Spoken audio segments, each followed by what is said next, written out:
morning, everyone. Welcome to American Scousers Morning Coffee or Tea with American Scouser on a Monday morning. That's right. He's out and he should be like, I'm sure, if you think Grumpy is out, wait till we talk to Matush over here. But Grumpy is here because it's Monday and we have a sick and sniffly, well, not sniffly, but just sick Matush, the Polish prince. What's happening? Dude, getting sick in the summer is illegal. Should be illegal. I don't understand how that happens. I get it in the winter, but in the summer, this is ridiculous. I don't think I remember the last time I was sick during the summer, and this is really, really frustrating. But the best part is, though, that there's 2 games to watch today, so I just sit on the couch and not move, and Michelle is okay with it because I can't do anything. Honey, I would love to do stuff, but I just okay. So this feels like a very convenient kind of rise in body heat, more than anything else now. But thank God Michelle doesn't watch the show, so you're off the hook over there. But no, I mean the 2 games on today, yeah, that should definitely be interesting. We'll definitely talk about that. But the bad thing is, the weather suddenly got perfect here in Chicago, like over the last 2 days or 3 days even. Like it has been like just beautiful to be outside and actually survive, breathe in the outside temperatures and stuff like that. So yeah, bad time to get sick. I don't want to jinx it because God forbid if I say something now, I'll get sick right before the 24-hour podathon, and that would be brutal. Sergi is with us. Good morning. As people gather around, the moment you enter the room, hit the like, and then we'll get going over here. Honestly, not a whole lot happening except a lot of conflicting reports, a lot of he said, she said, this is what they're doing, a lot of theories regarding PIF, how that affects it, and all that kind of stuff. So where are you at with the Isak Saga, which obviously is like the biggest talking point?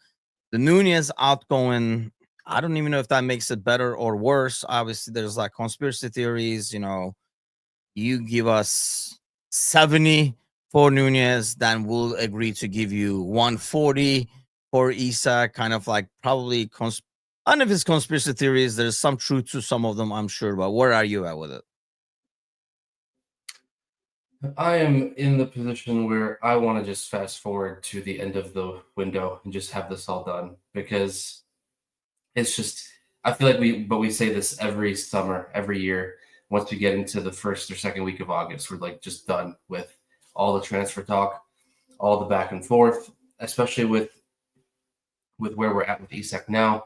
I can't help but admire the irony of some of the Liverpool fans who will never forgive Trent ever for what he did, but then they're like, hey, yeah, let's just Isak, don't go train, don't do anything with your team, don't do any of that, just come here, as if it's not the same exact thing that you were saying for Trent before. But with that aside, I just what? Go ahead. Finish it. I'm gonna interject on that thing because I see that comparison a lot, and I see it as night and day with Trent and Isak. I guess it is different given the sense of where they came up, and yeah, I think you expect the connection to the club to be fair or not, and I know this is a business and all that kind of stuff, but you do expect the connection to the club be a lot stronger and way above those levels when it came to a guy like Trent, and I think that's why most fans were upset. Whereas Isak has been there, like 2 seasons, 3 seasons, or something like that. So he's just a traveler staying at your hotel. He wasn't freaking born there, and I think that's why it's totally different than Isak compared to the Trent. But I do agree with you that there's like this goes on all over with other players and throughout, and every club is the same way. Like when it happens to their player, they're like, "Oh, this is ridiculous. He's a rat." But when they're trying to snag a player, it's all good because they want to come to your club, kind of a deal. Yeah, it's. I mean, this is gonna be a terrible example, but rotting on the couch all weekend. We were watching just really shitty reality TV. Oh, you were like all weekend too? Oh yeah, no, it's been all weekend. Yikes. So, okay. we were watching Love Island, and there was just the level of hypocrisy that goes on in that show, where every participant, they yell and blame another person for their actions, but then when they themselves do those actions, it's justified because they have whatever reason to do them. But if someone else does it, then all hell breaks loose. And I Which feel like show that is this again? I'm sorry. Love Island. So the things I you just do wanted to for say it again. marriage, the things you do for marriage. So it's just, Lies. You mean for Michelle? Michelle's like, do we have to watch this? You're like, yes, it's my favorite show. Like, yeah, this was in our wedding vows. You have to watch Love Island with me. it's more like the things Michelle does for marriage. Okay, yeah, Yeah, go ahead. exactly. But it's the same thing over and over. It's do right for me, not right for thee. It's just everything. It goes across all sorts of different levels of whether it's personal, whether it's professional, whether it's business, whether it's life, whatever the case is. We find ways to justify our actions that may be the same exact as some other actions, but because we don't like that person, or we don't like that brand, or we don't like that company, all of a sudden there's reasons against that. But we can do the same thing and get away with it because it's us. Yeah, and then it's kind of, and then I don't know. Like Sir Z says, I know there's a lot of this going on, but like Isak wanted a new contract last season. Newcastle didn't give it to him. There's that. There is. I've also heard that Isak told him he wants to go last season. Like last season was his last season with Newcastle. He was under the impression something was going to be a facilitator or whatever. I don't know how much of it I buy. It does make it more palatable for us for him doing all this stuff. And here's the other thing, right? Like when we look at a player doing this, and he is maybe like later on in the ages, I think I would be more worried if he was like 22 or something like that doing something like this. You have to also think about what's going to happen when he comes over. And I think that's why we kind of like want to believe all these rumors that he was wrong. That's why he's doing this.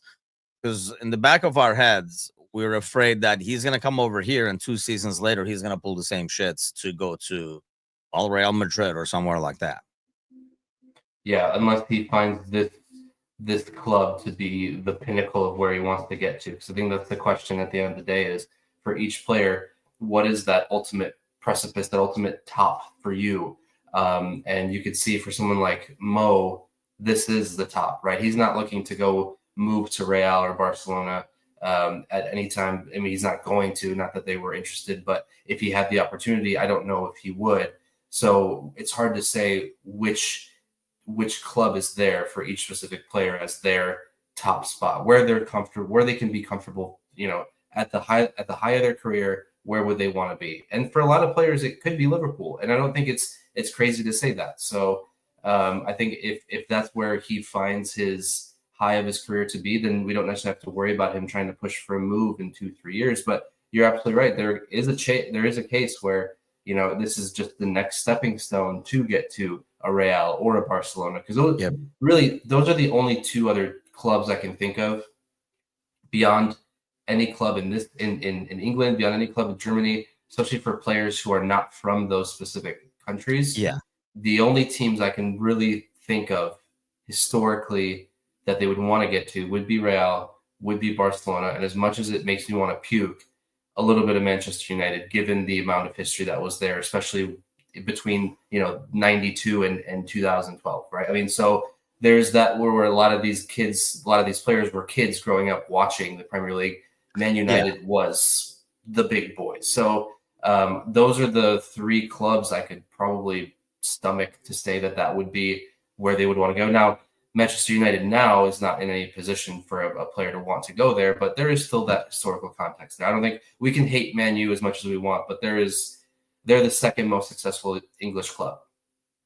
I think that's part of same reason why still people wanted to come to Liverpool when we were not successful. I mean, that's, there's the club's history. There's a lot by itself, but yeah, I mean, it goes in like eras, right? I mean, there are some kids now supporting City who probably would not be like 10 years ago. So, but those, I think in the end, that stuff balances out. I mean, same thing. Like if you're in the 80s, there were probably a ton of like Liverpool fans then. It kind of like takes like turns. But I agree with you. There's that history kind of like settles. So clubs like Liverpool and United in England, I think, will always have like an upper leg because of the past, because they have the caliber, like when you go to a club, and like what depends on what the club is known for, right? Like, I think like Liverpool and United, not the recent United of the past. And I think that's why it's dangerous when you have a continuous, like what they've had.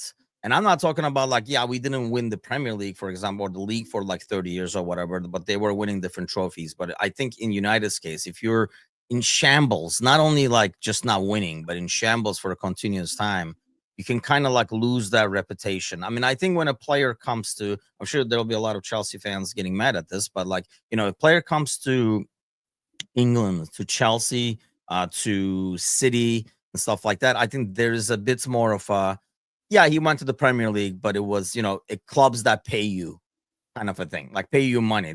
You're not going there for the history. You're not going there for like the caliber of the club and stuff like that. So I do get that. And I think Barcelona and like Real has that thing where I think any little kid growing up, even if they're, watching their own league and stuff, they're always watching like Clasico and stuff like that. So they do get exposed to that, especially if they're like from South America and stuff. But even like me, as growing as a kid in like Turkey, you kind of, that's one of the biggest games kind of a thing. There was no Champions League when I was growing up. But yeah, I mean, it was like one of those games that, everybody watches, even though they have really like no interest in it. So I don't know if it's like that still. Like, do you turn on the Clasico? Or do we hate Real Madrid so much now that we kind of like hate not watch, hate ignore, if you will? I think weirdly enough for me, I don't think I've turned it on since Messi and Ronaldo. I think that was the biggest draw for a long time, right? Was Messi versus Ronaldo, at least in my age bracket growing up watching. Because I remember the team with Zidane and Roberto Carlos and Beckham. Like that was a fun team to watch. But you didn't really get as much exposure to it until you had the Ronaldo versus Messi. And that just covered every screen everywhere all the time. And I think that's what really drew us in, was the battle of the two greatest footballers arguably to ever do it against each other, every year. So, but I think the last one that I actually turned on to watch from beginning to end was before 2018. I think I don't remember. I can remember watching highlights for the last couple of years, maybe every once in a while, but I haven't turned it on willingly in a while. Yeah, that's odd because for me it's the opposite. Like that's when I wasn't watching, when it was really? Messi versus Ronaldo kind of a thing. Because to me, that took away from the rivalry. And that's what I watch when I watch these games. When you watch like Bayern, Dortmund, or something like that, I'm watching the rivalry, and it became not the rivalry, but it's these two guys. It's your freaking generation's fault. It's like these two guys going at it. So like, oh, the Titans of football, kind of, I don't know, it feels a little Americanized in that sense to me at the time. So it was more of a turnoff because when I watch those games, I watch for the honest hatred that like random players have for the other team just because of the jersey and the rivalry and stuff. And what I really enjoy about it, and that's why I was watching those games, like any rivalry games, like growing up watching Fenerbahce Galatasaray and stuff like that. There's a certain thing to that, like a certain, hopefully healthy, sometimes unhealthy hatred behind it, right? But when it became like a Messi Ronaldo thing, it just became more like a circus show, and I felt like it took away from the hatred in the background. It was more like the battle, and then whatever happened. I always hate that, especially in this sport. I really hate it when like it's one guy versus one guy. Like he brings his whatever to this stadium. What's gonna happen and stuff. I hate that shit because the guy could do nothing that game, and it will still be like he beat out the other one, even though obviously all these other guys are doing a bunch of stuff. I know, to me it takes away from like the team sport thing and all that, so I'm like rubs me the wrong way. I watched a lot more recently just because I'm watching to see Arda Güler and stuff. Same reason like I watch Juventus, I watch like Kenan Yıldız to see what So those young kids are gonna do. You watch for one player? Pretty much, because otherwise I can't stand Real. I mean, you know what I mean? Like, I just basically watching to see how he's developing and stuff like that. Like, if he's in the lineup, I'll turn it on to see how he's doing, like how he's performing.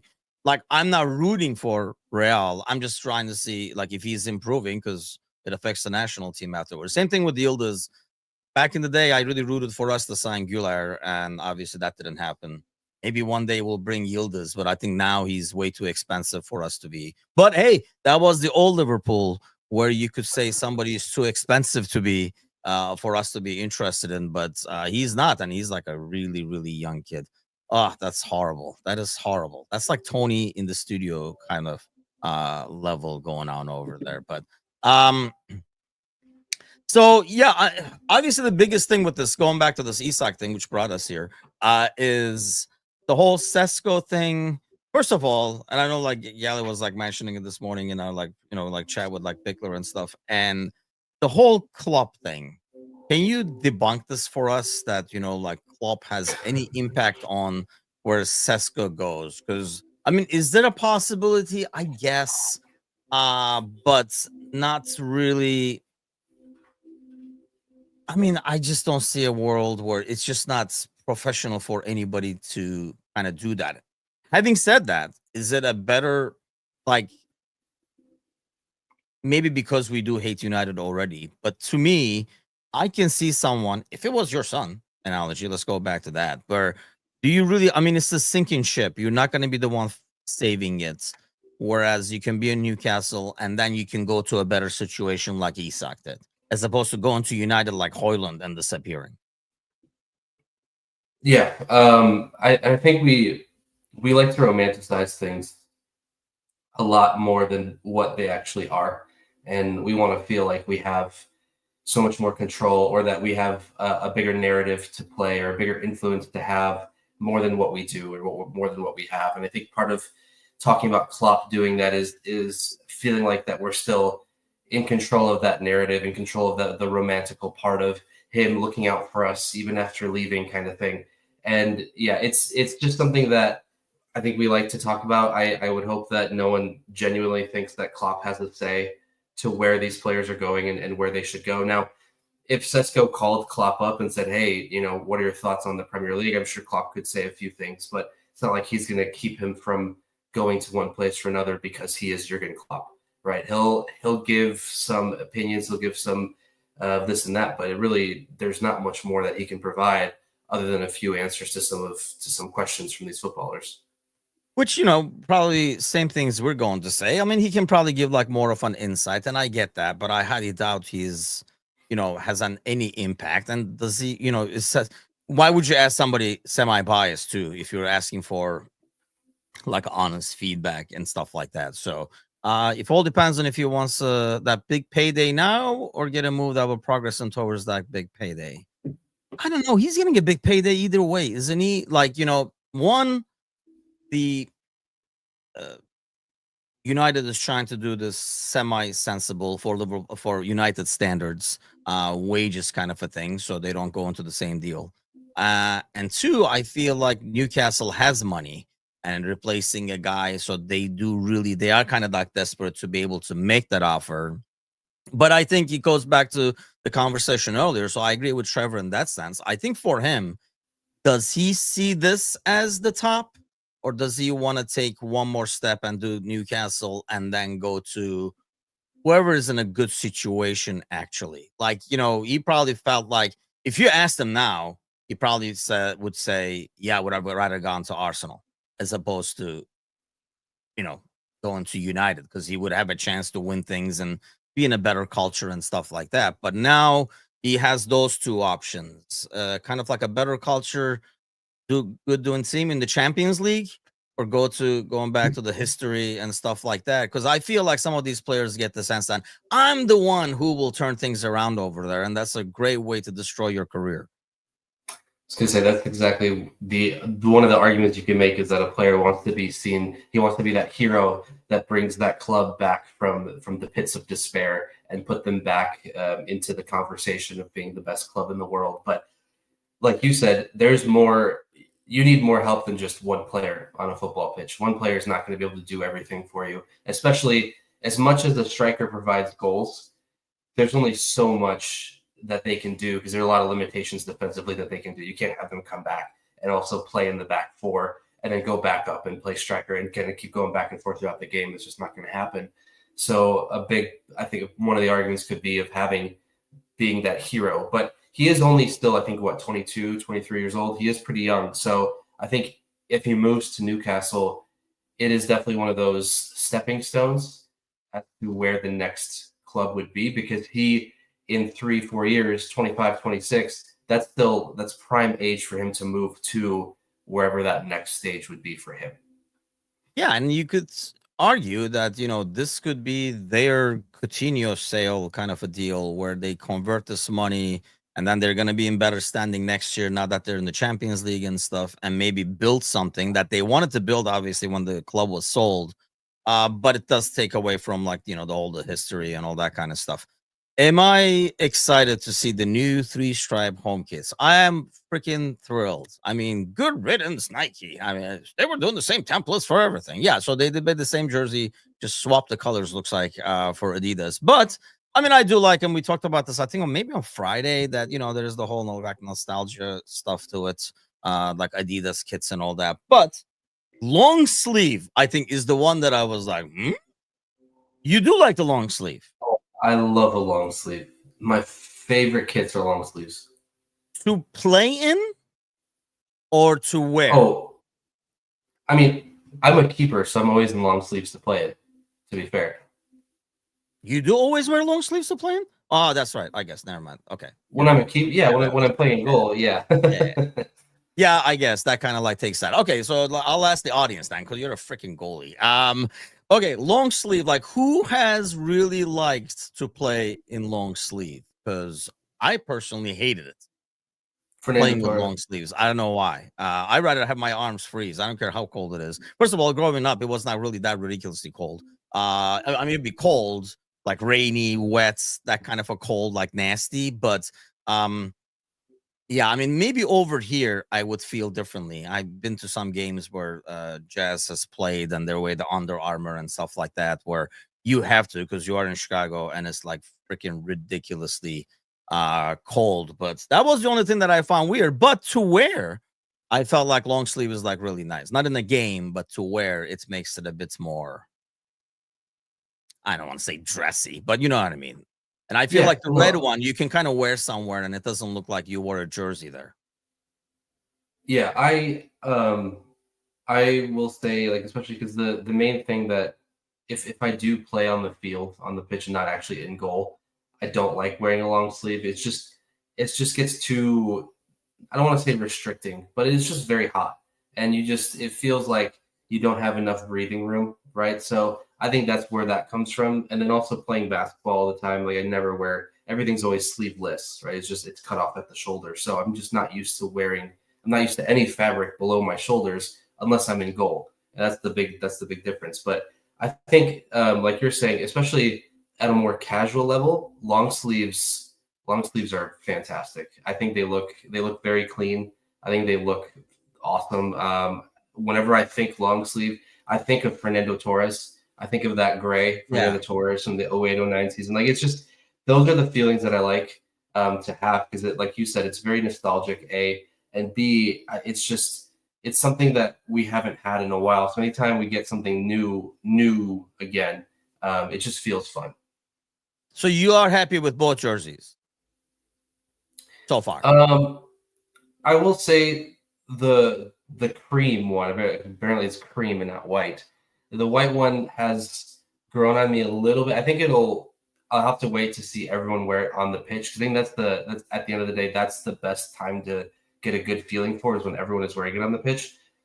I still feel like it looks a bit of a Man United kit, to be honest. And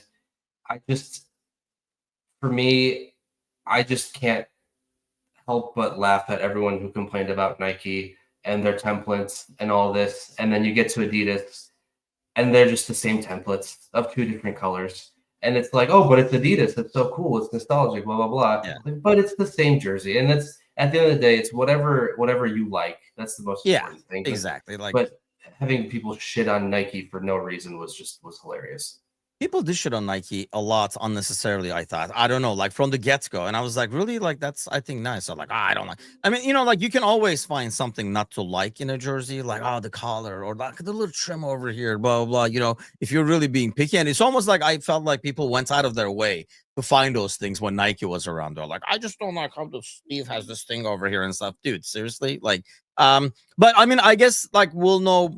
I mean, they did the same thing for Fenerbahce because they just switched Adidas as well, where they kind of went back because everybody knows, what's going for them, which is like the nostalgic factor. So they did the same thing there. Looks like they did the same thing here. They went with a very basic, like here, Adidas is back kind of a deal. I want to see like what's going to happen next year. Are they going to be doing something like unique and stuff, or are they still going to be like, oh, how about we put one thing over here on the neck or something like that? Or are they really going to change it? I felt like the first year it was almost like kind of semi cool to go back to the basics and a basic Adidas jersey kind of thing. Like I said, they did the same thing. I even shared the intro video with you guys with like all the players and Mourinho and stuff like that, which was I thought was like very well done. I'm assuming those are coming from Adidas mostly than anything else. But Ozan says with the Polish Prince here, long sleeve in the winter. Nah, but then Tony says long sleeves are useful to wipe your nose on. Can't confirm. Cannot confirm? No, Oh, I can confirm. It's a lot easier. Oh, you can confirm. Okay, that's nice. We were talking during the game where you don't have access to tissues or anything, but sure, go ahead. Anything but Reebok or Warrior. I don't know. Like I say, Reebok had a couple of cool kits. I have a couple of like good training kits and stuff from the Reebok era. I think here's another thing. It goes back to what you're saying. What happens on the pitch with those jerseys sometimes has a lot of, value in terms of what's going to happen. I remember, like the toxic, what was it? The toxic green one, for example, that we wore, the orange one and stuff like that. I think what happens on the pitch when they're wearing those jerseys has a huge impact on how you view the jersey. But I would think, by the way, that today with 2 games, there will be, I think you get to see both. I do feel like because it's new and everything too, that you will see the like one jersey in the first game, and then we'll let them wear their like home kits maybe and wear their way away in the second game or something like that. So you might get to see both of them in action. So let's talk a little bit about that. 2 games. So I assume there's going to be a lot of minutes, and you got to figure in a week over here, in less than a week, these guys are going to play a semi-meaningful game. So there will be a lot of minutes. What do you expect in terms of the 2 lineups, though? So we're not expecting a mishmash where you play the first 45, I'll play the next 45 in the afternoon kind of a deal. But what do you expect to see? Like, do you think the first game, like we see the actual starting 11, or is this still going to be a kind of like some of you guys here, some of you guys in the afternoon? I think it's going to be a mixture where we're not going to see the starting 11 that we would think we'd be used to seeing, only because I think maybe he wants to try out different combinations of players that maybe haven't played together in that sense to see how that works. So giving that 60 minutes and then giving in the second game another 60 minutes for a different combination is what I would expect, because I don't think this doesn't feel like a team and B team kind of situation.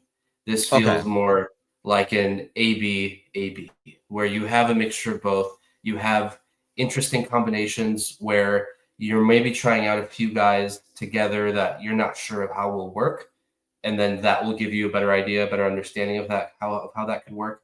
And then the second game, same thing. You try out a different combination of players that you normally wouldn't typically see to see how that would go. But again, I'm okay with whatever, as long as Chiesa plays a minute. Those are like some interesting things to watch. Like, is Nunez going to be out there? Is that will kind of tell us how close that deal is. Yeah, because obviously there's interest. There was like a rumor about like Al Hilal, I think, making an offer. There's still the AC Milan links and stuff like that.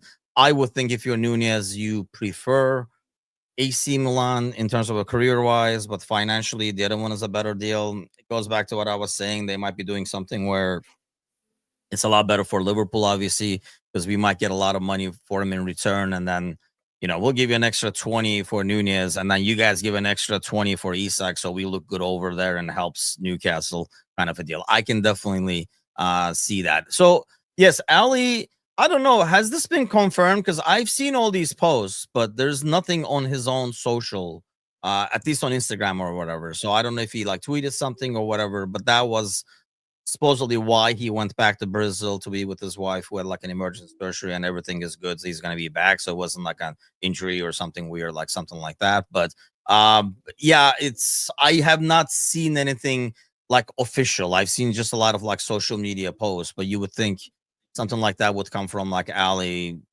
publicly announcing it. And I have not seen anything like that. But Stevenson, Nello, center back partnership, I think you will probably see. Well, I tell you what, it's better than freaking seeing Costas Endo, probably. I don't know. I don't know which one is worse, but actually they did pretty well together. It was against the Japanese team. That's a different story. But I actually would like to see, in some ways, a trial of what we're going to see on Sunday. Like maybe put Gravenberg in the second game because he's not going to be there and stuff like that, and have a lineup out there that's going to be pretty much what we see start against Palace. I will like, and this is probably like more selfish than anything else, but I want to see like McAllister and Wirtz on pitch at the same time with like Ekitike and stuff like that. So I would like to see that. You're probably right though. We probably will not see that, like a heavy dose of the first team. And I don't know. Do you think like this is something like we talk with the other club too, and be like, hey, this is what we're thinking of doing? Like, why don't we go all in the first game, and then the second game we'll have Nello and Stevenson. You guys can put your version of Nello and Stevenson, and we'll play. Yeah, it's hard to predict. We'll get a lot of answers once the lineups drop in about. I don't know if they're going to do it an hour and 15 before the match or an hour before the match, but either way, we'll probably find out here pretty soon. And really quick, I would like to confirm that Ali's wife did post something on social media. Oh, she posted something. Okay. Yeah. About a picture post-op with Ali. So I don't know if they're necessarily in Brazil though, or if they're in England. That I don't know, but I know that there was surgery that he went back for. Okay. Which is almost, I mean, since everything is good, it's good to hear that it's not something worse, number one. And two, I really was kind of like semi-worried with all this money flying around. Did we get something? And, did they really like Mamardashvili in practice or something like that? But so, yeah, I mean, that's good. I don't even know if we might see Mamardashvili start against Palace. I would think by the time like Ali returns and like starts practicing, and then he'll probably like hit the pitch against Bournemouth and stuff. But yeah. So okay, early predictions then. Do you think we see Nunez today? Yes. Okay. Do you think we see Chiesa today? Well, not okay on the pitch. We'll probably see on the sideline laughing and shit. That's a good clarification, because I figured we'd get at least one camera angle shot of him on the bench. You know what? Only because there's going to be 180 minutes to spread, I'm going to say that, yes, we do see them both on the pitch. Okay. Yeah, I agree. I think so too. I don't know what the chat thinks about it, but I do think we see both of them. They're not that close. It will definitely be a huge sign. Not with Chiesa, because he had like fitness issues, blah, blah, blah. But especially with Nunez, if we do not see Nunez, I think it speaks the world, right? Like it says, okay, this deal is there, about to happen. And here we go, kind of a deal. Because otherwise, you would think you would see them out there. But I'm excited to see Ekitike out there again. I was pretty impressed with, what I saw last week for a guy coming in and going out there in his first game. Did you watch because I know we talked about this. You mentioned this actually when he first came over, that how awkward it was for him to meet everybody in front of, like in a stadium and stuff. Did you watch the video that Liverpool put out? Yeah. From his entire like signing day and stuff. So what are your impressions of the kid? It seems just like a fun locker room, good kind of guy. I don't know. I feel like it's hard to judge him off that and off the game, because when I started thinking about it, he flew to London, flew straight to Asia. Lord knows how much sleep he was able to get between all of that. had to go out, take all the videos and pictures, had to go out, meet all the players on the field in front of all the fans, and then have to go out the next day to go play out on a shitty field. And because I think I saw one video of him having a really heavy touch that went out of bounds, and people were talking about like, oh, this was 80 million, blah blah blah. Like, this dude has just been on a plane for 20 hours. He hasn't slept probably at all. Like, he's allowed to have a heavy touch. But all in all, he seems like just a regular old kind of dude. Like, nothing, not too goofy, not too serious. Regular old dude. A regular old dude.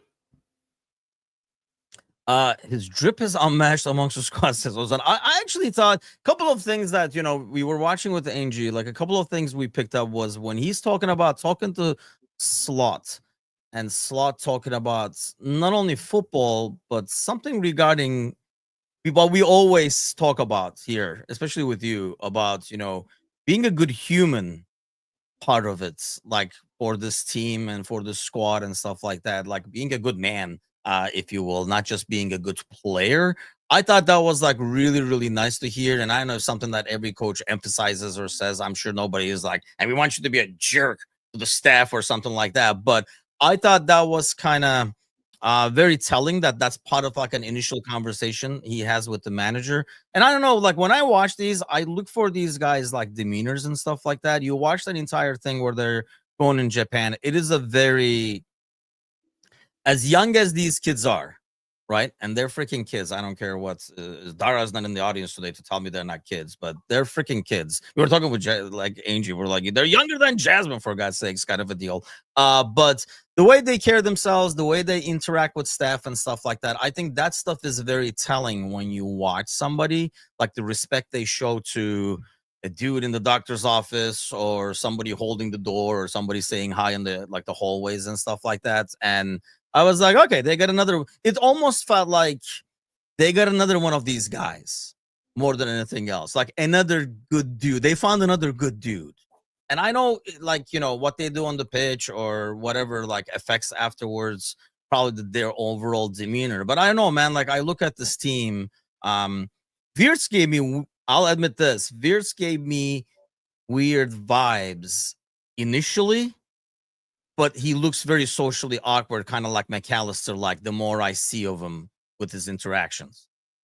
Yeah, I think Wirtz is just an awkward kind of guy. And that's because I felt that too. He just seems, I don't know, he seems like he doesn't want to be anywhere except on the pitch. Like he doesn't want to talk to anyone. He doesn't want to do anything. He doesn't want to play any games. He doesn't want to do any interviews. He just wants to play football. And so that's what it came across. Because I could sense similar things like you did, where obviously we're sure he's happy to be there because he wouldn't have chosen Liverpool if he wasn't. But just watching him, you'd be like, yeah, maybe he just needs to be on the pitch. Well, just as some fans online say, Wirtz is on the spectrum a bit.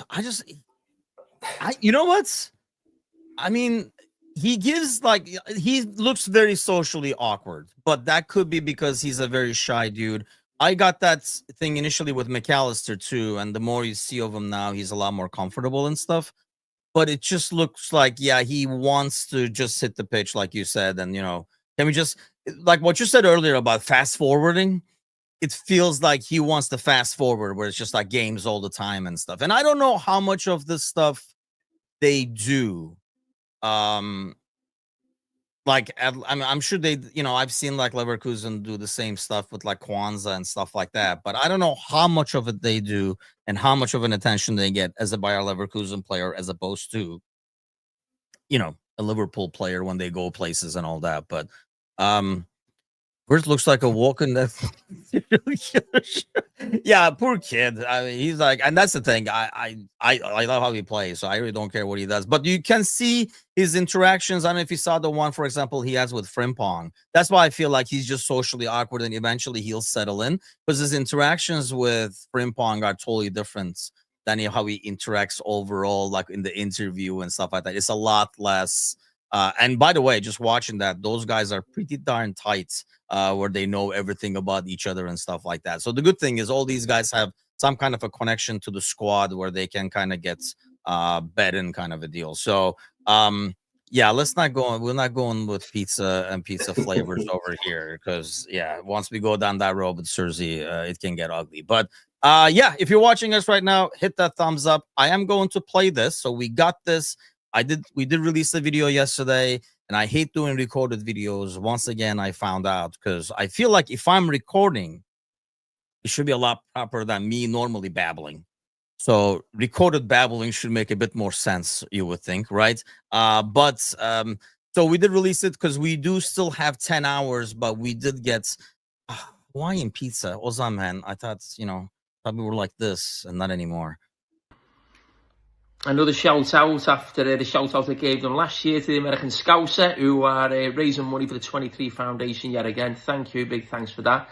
I think it's the 24-hour podathon again, so obviously went so well last year that you'd have another crack at it as well. So thanks a lot, thanks for all your support. I'm sure it'll go well, and hopefully I'll be doing this video again next year. All the best.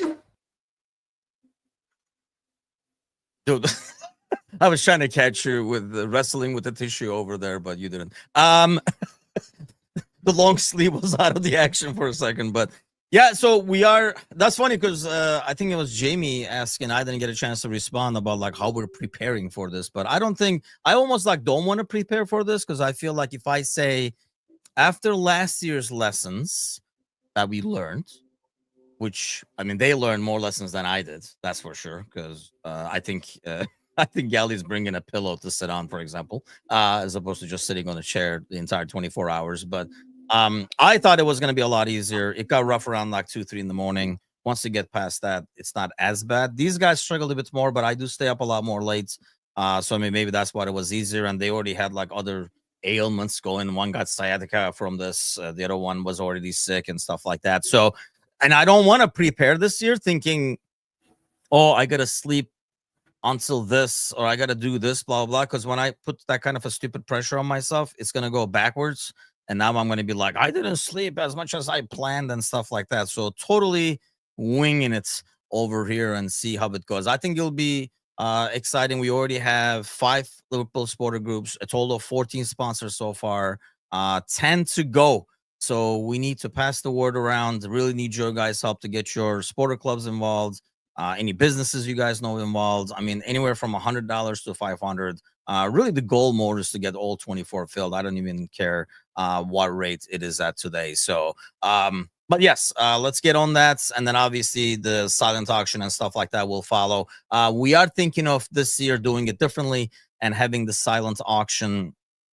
It is live right now, so I will post a link in the comments later on. But it is live right now, thanks to Mateusz over here putting it together. But we end it the day of. I think we are going to run it for another week after the podcast, so it has enough time to kind of like get the attention and keep moving as we approach the season kickoff and stuff. So we're thinking of actually like ending it the weekend afterwards. So link for the silent auction, please. I will send that in a little bit over here. You know what? You entertain the crowd while I get that link for everybody. All right, I'm going to start juggling. So what I'm going to do is I'm going to grab some tissues that I've just used. And I'm gonna just okay. Hold on, I'm back. Hold on, before we lose the entire audience. Jesus. Okay, here's the link. Geesh, that was close. Okay.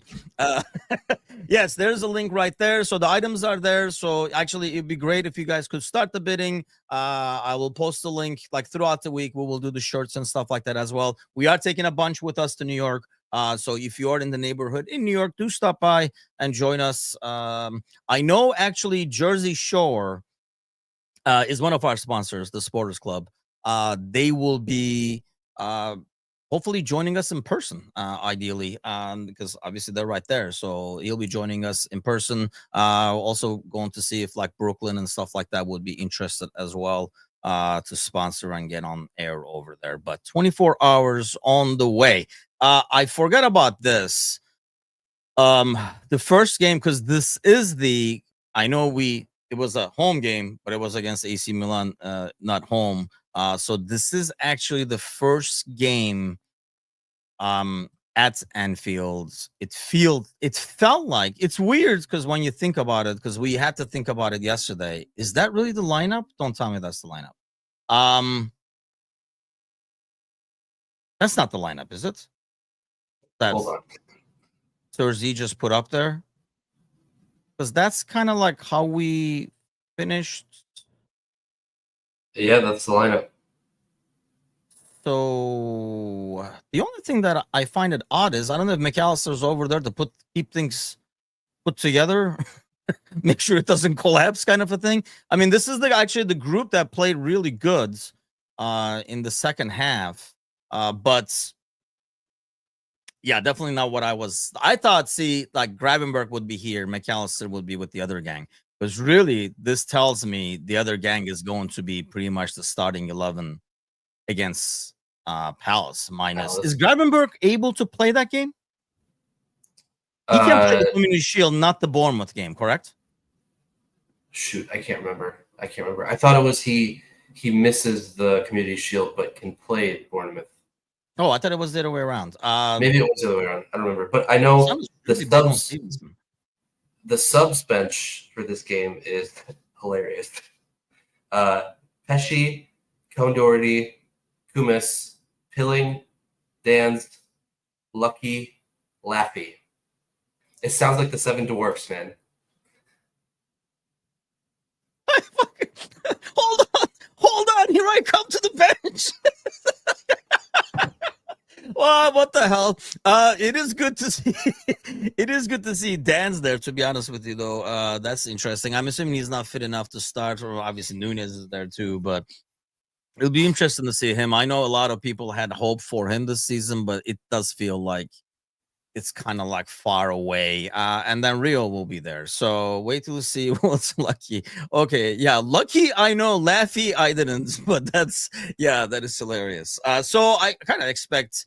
So we are basically doing the full squads in the second game, which should be interesting. So Mayo says, no, he is able to play Palace. Okay, that's what I thought too. And then he can't play against Bournemouth. It affects the Premier League fixtures, if you will. So yes, thank you.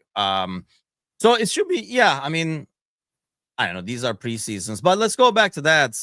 It is going to be the first game at Anfield. It was odd to think about because the first game was so freaking emotional and maybe so well done, it felt like it was home. Is it just me? Because it was like, oh, that's right, this is home. Because the way Preston handled that, it felt like it was home. The entire reaction and the emotion behind it. Yeah, I would have to agree with that. And I wonder what the difference will be like for the first home game, right, in preseason, then versus the first home game in the Premier League. So I feel like that's going to be another level as well. Not that I wouldn't expect the fans to be up for it for today, because generally they are, but especially with such an emotional thing.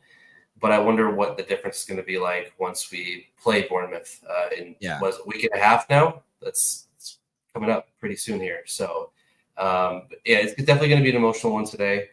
I think we'll see how it goes from game to game. I think emotionally it'll feel easier the second game, obviously, but it'll be something to watch. And I think if I remember right, I read about it's almost going to be two different sets of fans between the games. If I read this right, I don't think it's like the games over here where they had in Chicago, for example, where you went and saw the West Ham game and then you stayed in the stadium and saw the other one and stuff like that. I thought I read something about that, but don't quote me. That could possibly be wrong. But yeah, I mean, it's going to be probably the Bournemouth game is going to be the emotion overload. So Ozan, do not encourage the dad jokes in the chat, dude. Don't feed the animals, please, because it gets really out of control. They're feeding the dads. Yeah, don't feed the dads, for God's sakes. But okay, so you're gonna be sick in bed watching these two games. We're not gonna have a watch alongs today, especially with being two games and everything like that, and having a show in the morning. We'll also be on tonight. I'll be with Gally tonight, 7 p.m. Central, 8 o'clock Eastern. Bickler is traveling in your neighborhood somewhere. I think he's somewhere in Pittsburgh for work. And then yeah, he's having a heavy week too. Like he's flying back, then flying back to New York and stuff. And I think even worse, actually, and I'm driving Wednesday night, so there's going to be a lot of traveling going on. So God give us energy for the 24-hour action. Mayo says, do you guys think? I'm assuming you regarding the bicep itch. I don't think so. Do you? It's just not looking like it. Is the injuries are beyond. I don't know. I feel like we talked about this a couple of weeks ago. Maybe it was last week. Maybe it was a couple of weeks ago. I think with the amount of issues he's had and the kinds of issues he's had at his age, it's going to really prevent him from playing at a top club like this and for meaningful minutes. And so he's going to be better suited for somewhere maybe in Spain, right, in mid-table Spain like he has been. So unfortunately, as much as we were so high on him, he had that goal that we will always remember when Klopp brought him on. I don't think he's going to have a place here. Yeah, I don't think so either, to be honest with you. He's just not. I mean, it's one of those unlucky deals, and it's not for like ability, but it goes up back to ability being availability, and he has not been there to make an impact and get a chance and show himself and stuff like that. I did read Morton is not going to be involved because he's going to be heading to Olympic Lyon, I think I saw, for like 15 million or something like that. So I mean, that's a player, for example, who got a bunch of opportunities to be able to earn a contract elsewhere. The only thing about, going back to my question is I don't know if there's a market for him just because of his injury. So I don't know if he'll be loaned somewhere again or what the situation would be, because you're not going to get a fee for a guy who can't feature anywhere, which is a shame, like you said, because I did really like his play over there. I pray that you show the chat on the screen. No, you can pray all you want. You're praying to the wrong gods. I am not feeding the dads in the chat over there, but they're enjoying themselves. Just let them enjoy themselves. As a dad, those dad jokes, as long as you amuse yourself, the battle is won, is the way I look at it over there. So any parting words, Matush, before we call it today? And I mean, obviously the games are going to be on. So we'll be entertained all freaking day today. So any parting words? Have a great day, everyone. That's, yes, very well thought, put together. Well done. You are so much better with a fever than normal. A bit of both. I thought I was going to get it. But yeah, have a great day, everybody. Do tune in tonight. Enjoy the games. Do tune in tonight, 7 o'clock Central, 8 o'clock Eastern. We'll probably talk a lot about the games and all that kind of stuff with Gally over there. And I don't know if we'll get any updates on the Nunez deal and stuff like that. Obviously, Nunez is there, so that's not close. And then we'll see what happens with Chiesa in the afternoon, I guess. But have an awesome day, everybody, and we'll see you guys tonight.